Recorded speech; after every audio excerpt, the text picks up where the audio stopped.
Welcome back. In our last session, we redefined infidelity. We moved beyond the physical to understand that betrayal is, at its core, a breach of trust in your relationship. Today, we're going to deepen that understanding by exploring the spectrum of betrayal.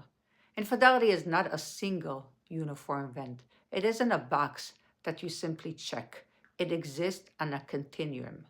Understanding where a specific betrayal falls on the spectrum is the difference between applying a bandage to a scratch or performing open heart surgery. It helps the unfaithful partner grasp the actual weight of their choices, and it allows the betrayed partner to feel sane in the face of their immense trauma. To understand how heavy this spectrum can get, I want to share a story from my clinical experience.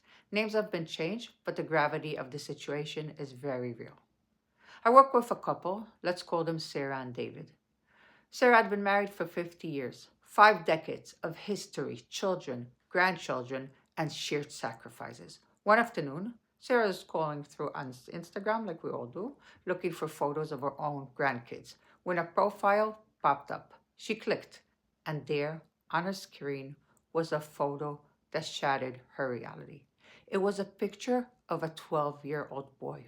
He was hugging a man Sarah knew better than anyone else, her husband. Imagine the shock. The captions read, "Me and my dad at the annual school picnic." In that moment, Sarah didn't just discover an affair, she discovered a parallel life. Her husband hasn't just had a lapse in judgment, he had built an entire ecosystem of love, fatherhood, and history that existed alongside their 50-year marriage. This isn't just infidelity, this is a catastrophic betrayal. Why? Because it hits every high intensity point of the spectrum we are about to discuss. It involves long term duration, deep emotional bonding, a child, and a level of deception that requires thousands of individual lies over 12 years. When we look at Sarah's story, or your own story, we have to measure the weight using these specific dimensions. One, duration and frequency. There is a one time incident, and then there is a prolonged affair. In the case of a 12-year parallel life, the betrayal isn't an event, it's an era. The longer the duration, the more the unfaithful partner has had to double book their soul. Emotional involvement. We move from the transactional, like a one night stand, to the love affair. When a partner creates a bond, share vulnerability, and, as in our example, raises a child, the betrayal feels like a total replacement. It shatters the betrayed partner's sense of being the only one. The complicity of deception. There's a difference between a secret kept and a web woven. Active gaslighting, telling the partner they are crazy or insecure when they feel something is wrong. Trickle truth, giving the truth in tiny drops. For Sarah, the drop was an Instagram post, but imagine the trauma as she began to ask, where were you on his first birthday? Where did the money for his school come from? Every answer is a new betrayal. Proximity and impact on the legacy. When a betrayal involves a child or family member, it changes the DNA of the family. It's no longer just about two people. You introduce a new person into the whole family. It forces the betrayed partner to reevaluate their entire history. 50 years of memories are suddenly viewed through a distorted lens.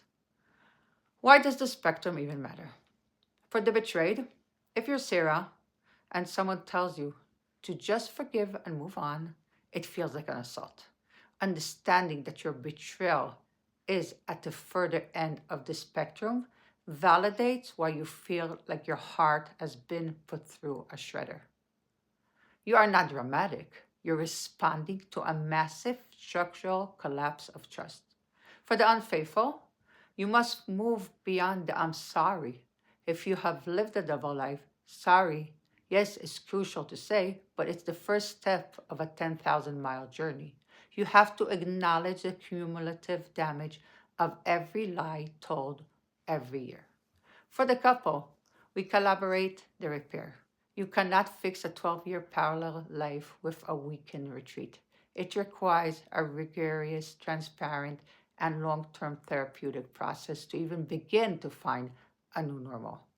As we close today, I want you to look at your own situation with radical honesty. Where does your experience sit on the spectrum? Is it an isolated incident or is it a web of deception? How does naming the type of betrayal change how you feel about your own pain? We aren't doing this to stay stuck in the pain. We are doing this because true repair begins with a full, honest acknowledgement of the reality. We cannot heal what we do not name.